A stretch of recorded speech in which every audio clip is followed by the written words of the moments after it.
E chegamos no 24/7. Às 8h44, né, chegamos no 24/7.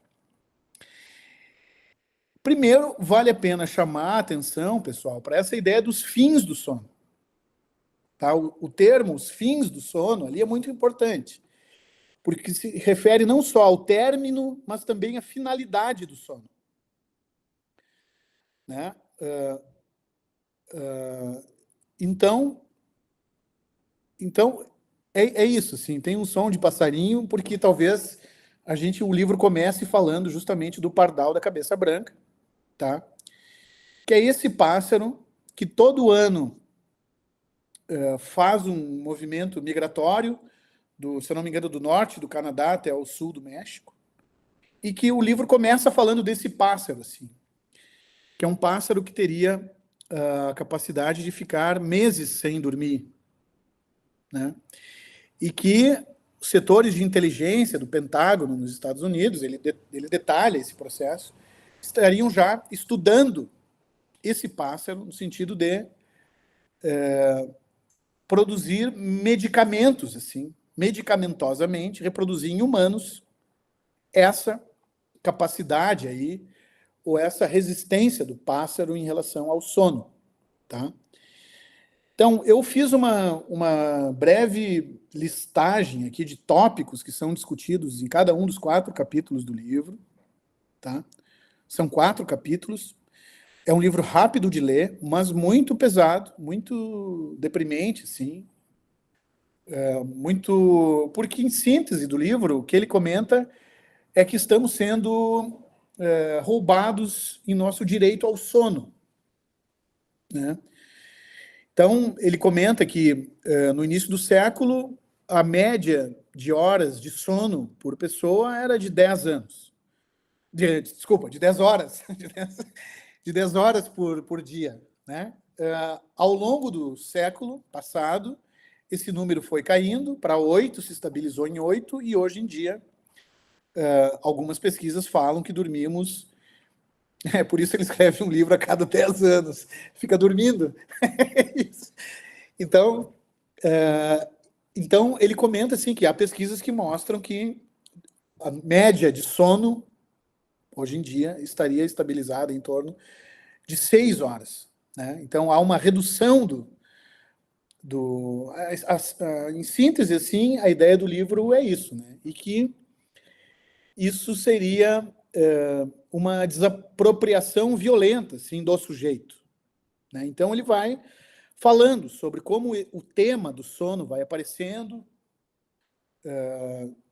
no cinema, nas artes plásticas também, na literatura, ele vai passando por isso, e vai montando uma discussão, assim, que no final das contas é uma crítica violenta também a esse capitalismo 24/7, hipertecnológico, que nos obriga a dormir com um olho só, praticamente, sempre, permanentemente submetidos a um chamado, dispostos assim a responder a um chamado, atender o celular, ao trabalho 24/7. E, em síntese, ele vai dizer assim que o sono seria o último espaço a ser conquistado, ele está dizendo isso em 2013, pelo capitalismo. Porque interessa para o capitalismo que possamos nos manter acordados. Né? Isso, ele também fala sobre a privação do sono como uma técnica de tortura. Né? Então, ele também fala, assim, que caso se obtenha, a partir da análise lá do pardal da coroa branca, existem medicamentos, né, que já reduzem o sono. Ele cita alguns, né? Vocês devem conhecer outros, eu conheço outros também, né? Tanto indutores quanto redutores do sono, né? E então tem um braço aqui também farmacológico das indústrias de mídia, né? Então, porque se conseguirmos extrair um medicamento para humanos a partir do estudo do pardal da coroa branca, Num primeiro momento, o interesse disso é do Pentágono para produzir soldados que possam ser mais resistentes numa eventual frente de batalha, né? Mas o passo seguinte disso é que essa conquista transcenda o âmbito militar e que se dissemine na sociedade, de modo com que ele comenta, então, para que estudar o pardal da coroa branca? Para produzir o soldado ideal, o soldado menos suscetível ao sono, né? Então, se trata de reduzir a necessidade do sono. Produzir o que ele chama de uma cognição ampliada. Isso é muito louco, pessoal. Que é a ideia de uma cognição que independe do sujeito. Tá? Então, produzir o sono é fazer com que o sono daquele sujeito não dependa mais dele. Essa ideia é muito similar, em certos aspectos, aí, Rodrigo, ao Paul Virilio, com aquela ideia da logística da percepção do Paul Virilio. E também a leitura que ele faz assim, desses fenômenos muito a partir da tecnologia militar, assim, né? Do conhecimento militar. Né? Tá muito presente no Crary também. Né? Já aqui, nessa discussão sobre é assustador. Né? Então, muito a partir assim, dessa ideia de que eu posso privar alguém do seu aparelho cognitivo. Né? Então, eu regulo o sonho do outro. Não é o sonho. O sono do outro. E assim eu posso ajustar o humano a esses sistemas funcionais, né? Ao funcionamento. O humano precisa funcionar melhor dentro desses sistemas informacionais avançados, assim. Então, a gente precisa adaptar o humano a esses sistemas. E uma forma de adaptá-lo melhor, de extrair funcionalidade, eficiência do humano aí dentro, é controlar o sono do sujeito. Ou seja, é tirar a gestão do sono dele. Não é ele que regula o seu próprio sono mais. Né? Mas eu preciso criar mecanismos de direcionar o sono e administrar o sono da sociedade inteira. Porque, é claro, porque quanto mais acordadas, mais tempo estiverem acordadas as pessoas, mais elas trabalham e consomem. Então, é preciso manter o povo acordado para trabalhar e consumir mais, obviamente. Então, precisamos criar focos de luminescência,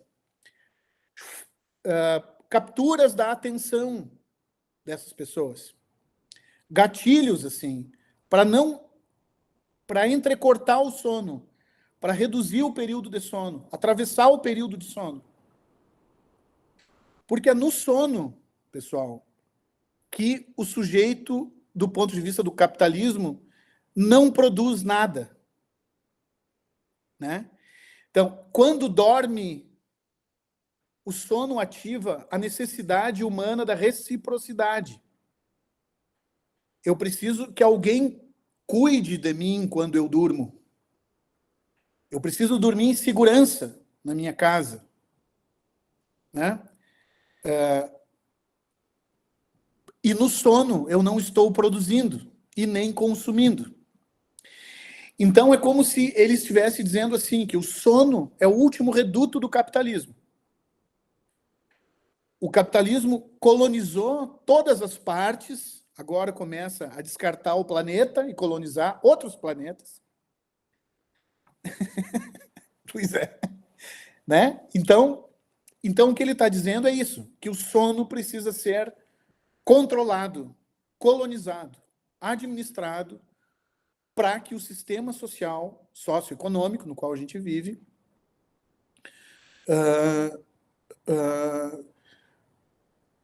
como é que eu vou dizer, atinja os níveis elevados de eficiência, de produtividade, de de produtividade e tal, né? Então, eu fui listando coisas aqui, tá? Então, essa ideia de adequar o humano às necessidades funcionais é muito importante. São ideias que, em síntese, elas vão se radicalizar mais no livro, no Terra Arrasada, porque aí no Terra Arrasada vai entrar uma questão ecológica, assim, que ele puxa também, né? O termo Terra Arrasada faz menção direto ao planeta, aos recursos naturais também do planeta, no livro novo do Crary, né? Então, e militar novamente, exatamente isso que a gente viu, né? E militar novamente, porque é um termo do jargão militar, né? Então, em síntese, sim, o que ele vai dizer é que onde entra o capitalismo, enquanto não esgotar, não vai parar, né? E isso tem que ter um fim, ele está dizendo, né? Só vai parar quando a Terra estiver arrasada. Se não houver instância de mediação, de regulação aí. Vai dizer o Crary. Tá, aqui eu estou resumindo muito, tá, pessoal? Mas, assim, é isso. Então, o que vai se buscar, esse capitalismo 24/7, é uma visibilidade instrumentalizada e sem fim, tá? Aqui volta um pouco essa questão, assim, da instrumentalização da visão. Porque é isso que a gente vem vendo desde lá de trás. Então, a visão não é uma visão natural, que o Crary vai dizer, ao longo dos livros dele, é mostrar que a visão ela é produto de interação com a técnica. A técnica modula, o aparelhamento técnico, o dispositivo técnico do qual eu disponho num determinado momento histórico, vai me instruindo, vai me fazendo ver de um determinado modo. Parado, em movimento, com perspectiva, sem perspectiva, com maior atenção, com menor atenção. Obviamente, lá no livro ele discute muito esse fenômeno do TDAH, do transtorno de déficit de atenção, né? E ele está falando sempre sobre essas instâncias técnicas ou farmacológicas ou institucionais de exercício de poder e controle sobre a visibilidade, sobre a visão, sobre a atenção, sobre o rosto, sobre o sono. Né? Então, ele diz isso. Assim, uma outra fala aqui que eu destaquei, que faz menção a esse militarismo aí, que está presente também no Crary, muito embora a gente não possa fazer uma leitura kitleriana do Crary, o Kittler é um outro autor, é um autor alemão, falecido já há alguns anos, que também constrói uma teoria da comunicação muito a partir da guerra, focando assim muito a questão militar e os esforços de guerra, sempre como momentos a partir dos quais se rompem mídias. Então, o Kittler é um autor que também, assim como o Crary, tem esse pé no mundo militar, assim, e pensa isso, né?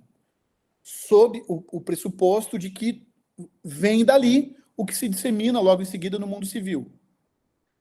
As mídias, ou os drones, por exemplo, a própria internet, que era uma rede militar em algum momento, se tornou uma rede aberta à sociedade, depois agora é capturada por meia dúzia de empresas no mundo afora. E são essas empresas que governam o nosso aparato psíquico, cognitivo. São essas empresas, hoje em dia, que detêm o controle da nossa cognição. É muito louco pensar isso, é meio ficção científica, assim. Né? Mas, enfim, então ele vai dizer, a história mostra que inovações relacionadas à guerra são inevitavelmente assimiladas na esfera social mais ampla. E o soldado sem sono seria o precursor do trabalhador ou do consumidor sem sono. Né? Então, alguns remédios aqui, como aquilo que a Márcia falou, a privação do sono é uma técnica de tortura usada em Guantánamo pelos Estados Unidos, né? Então, tinha celas lá que o sujeito ficava dias e dias sem dormir, escutando músicas do Metallica e da Lady Gaga, a mesma música, 24 horas, sem nenhuma referência externa, numa sala, num cubículo de 1 metro por 1 metro. O sujeito não podia deitar, tinha que ficar em pé durante dias, escutando a mesma música repetidamente do Metallica ou da Lady Gaga, 24 horas por dia. Né? E quando entrava alguém, isso é muito louco, assim, quando entrava alguém para deixar um copo d'água na cela, essa pessoa que entrava toda ela mascarada e com luvas. Ou seja, o prisioneiro não via a pele da pessoa, ou seja, não tem a menor referência de humanidade, assim. Tu não vê o olho da pessoa e tu não vê a pele do teu algoz que está ali entrando na cela em que tu tá para te largar um copo d'água, assim, depois de 3 dias. Que tu tá em pé, escutando uma música do Metallica, no talo, no máximo volume, assim. Né? Isso aí é justamente dissociar o aparelho cognitivo daquela pessoa, tirar dela. Tirar dela, assim, a capacidade de dormir, de escolher quando vai dormir ou quando vai comer. Né? Então, é como se fosse, tu gestiona, tu administra. A tortura é isso. Né? Então, ele fala também sobre esses usos do sono, as finalidades do sono, nessa situação aqui, de uma situação de tortura, no caso. Né? Então, isso que eu estou colocando ali, da desapropriação violenta do eu por forças externas. Então, controle completo sobre a experiência sensorial e cognitiva do sujeito. Né? Bom, então, o sono seria isso, essa negação das demandas do capitalismo informacional tardio 24/7, que se trata, então, de discipliná-lo. Precisamos saber o que fazer com o sono da população, porque ele é improdutivo. Sendo improdutivo, ele tem que ser reduzido. Né? Bom, ele vai discutindo muito isso, né? Agora se fala, por exemplo, né, que além do sono, a água precisa ser comprada, né? Da produção da insônia também, como bem social. Quantos de vocês, né, já não vêm para a aula após uma noite de insônia, por questões de trabalho, por questões pessoais? Quanta gente eu já não vi falando para mim, com orgulho, que dormiu apenas 2 ou 3 horas na noite anterior? Né? Então, como se a insônia fosse se tornando aos poucos um índice de valor, de algo que a gente tem que se orgulhar de precisar dormir pouco. Né? Ou seja, precisamos extrair valor do sono. Né? Isso. Né? Ou trabalhar sempre com sono. Né? Outra coisa que é muito interessante também no livro é essa ideia do sono como o espaço da reciprocidade, como eu falei. Né? E também, pessoal, tem uma coisa assim, da incompatibilidade dos fluxos do capitalismo com os fluxos da natureza. Porque a natureza é essa alternância de luz e sombra, de dia e noite, de claro e escuro, de ação e repouso. Né? E o capitalismo lida muito mal com esses fluxos, com esses ciclos e com essas alternâncias da natureza, assim. Né? Então, como se estivesse acontecendo também aí uma disputa, um conflito entre natureza e cultura capitalista. Porque a cultura capitalista não se adapta aos ciclos das estações, de dia e noite. Então, precisa estabilizar esses fluxos, reduzir as alternâncias. Né? Reduzir as alternâncias para poder operar melhor, justamente. Né? Então, isso também é um tema assim, do livro. Outra coisa é essa ideia de uma hiperluminosidade social, né? Porque também a sociedade iluminada ela é mais fácil de ser controlada e policiada. Entra um pouco Sim, eu estava pensando no colega ali, o Chitique Eufrates, nós falando sobre o sono, e lá deve ser 2 horas da manhã em Moçambique. Pode ir dormir, cara. Nós aqui falando desse assunto, né? Então, assim, o que ele comenta, assim, também no livro é isso, assim, né? De que a luminosidade, o mundo iluminado é mais fácil de ser gerido, é mais fácil de ser policiado, né? Então, essa redução do sono é produzir o mundo inteiro como se ele fosse um shopping 24 horas, iluminado o tempo todo, porque ele é mais fácil de ser rastreado, ele é mais fácil de ser administrado, é mais fácil de ser até do ponto de vista policial eu tô me referindo assim, né? Então, a luminosidade como se fosse um ideal, assim, né? Desse modelo aí social, né? Então, tem uma miragem capitalista final aí da pós-história. Ele já menciona também a questão da catástrofe ambiental, que vai ganhar muito mais força no Terra Arrasada, como eu falei. E já lança essa ideia de que a ruína do sono é a ruína social. Né? Que sociedade é essa onde as pessoas cada vez mais são privadas do seu direito ao sono?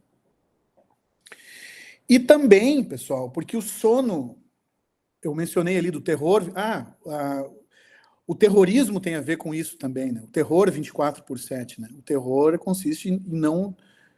O terrorismo, uma estratégia do terrorismo é isso, não deixar as pessoas descansarem, não deixar dormirem, né? Então tem um terror 24/7 aí, né? O fim do sono é o fim da privacidade também, porque o espaço do sono é o espaço da introspecção e da privacidade. Se eu reduzo o sono, eu estou reduzindo essas coisas também. A introspecção e a privacidade. Bom, eu só trouxe algumas imagens aqui para ilustrar de alguns filmes que ele discute. Esse aqui é um filme do Tarkovsky, o cineasta russo, dos anos 70, 80, se eu não me engano. Dr. Mabuse, do cinema do expressionismo alemão, filme de entre 20 e 30, se eu não me engano também. Tem a questão do sonambulismo, né? Ele também fala sobre isso, assim, né? A gente falou na semana passada, vendo o Fischer, falamos sobre a questão do zumbi, da figura do zumbi como uma figura prototípica, assim, um ideal um ideal tipo do capitalismo espectral do Mark Fisher lá, que era o zumbi, e agora a gente está vendo aqui o sonâmbulo, né, como um ator típico, assim, dessa, dessa, desse modelo, desse diagnóstico, assim, né, dessa visão que o Crary tem do social, né. Aqui também o Mabuse, o Blade Runner é um filme que ele discute muito também, momentos importantes do livro, assim, porque parece que tem no Blade Runner uma situação em que animais reais não são vistos mais, né? Então se tornaram artigos de luxo, assim, muito caros, né? Porque eles foram substituídos por androides. Então, quando aparece um animal real, assim, ele vale muito. E aí tem uma discussão sobre se esse animal é mesmo um guaxinim ou não, né? Ou é um protótipo mecânico, assim, disso, né? Então, ele está falando, e também que é um mundo 24 horas, né? É uma noite perpétua, no caso, do Blade Runner. Né? Tá todo mundo acordado, mas é uma noite perpétua. Né? Então, outro filme que ele discute muito é um filme de um cineasta francês chamado Chris Marker, que é um filme chamado La Jetée. É um filme só com... Tem uma questão da memória aí, tem uma... Porque o ataque ao sono é também o ataque ao sonho e à memória, né? Quanto menor a minha capacidade de dormir, menor a minha capacidade de memorizar coisas. Há uma relação entre o sono e a memória. Né? Então, também minar O sono é importante por causa disso, porque é um modo de minar a memória do passado, né? A presença do passado na memória, né? Então, isso configuraria também um tipo de apagamento sistemático, assim, do passado. O passado se atrofiaria, a memória se atrofia junto com a atrofia do sono. Então, também é uma discussão que vai acontecer. Bom, é isso que a gente está vendo, né? A visão transformada num valor informacional, assim, né? A visão e os atos individuais, o ato cognitivo, os atos cognitivos individuais sendo dissociados, pensados sem uma avaliação ética, assim, né? Mas convertidos em pura informação, fluxo informacional e tal, né? E, bom, tem também uma discussão sobre o Psicose, do Alfred Hitchcock, que também teria ali uma, uma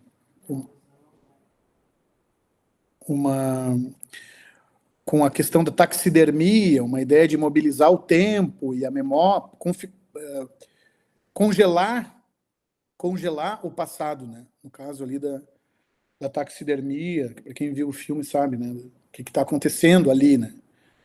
Então, assim, e tem uma discussão muito interessante que é desse filme chamado Do Leste, se eu não me engano, que é dessa cineasta chamada Chantal Akerman, é isso? Que no filme há muitas passagens de pessoas na fila,